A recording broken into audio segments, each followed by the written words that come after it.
and over the whole world rose a clamor of hysterical joy. World War I promised us a perpetual peace, and it failed.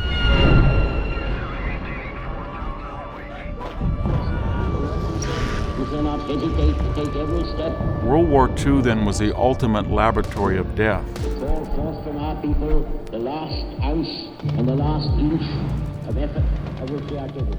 It told us in 1945 what we should have known in 1939.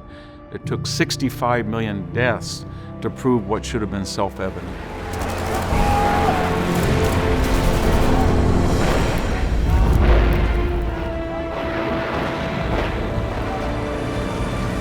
The stakes are the stakes of human freedom, which depends upon a view of human nature and the government that's appropriate to that. Poland and the world learn the meaning of a grim new word, blitzkrieg.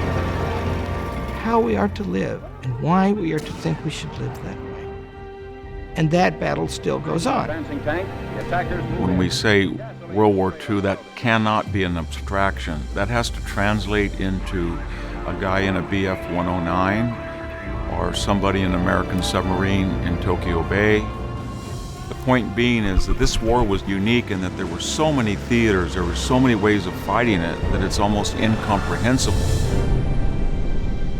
Let's begin.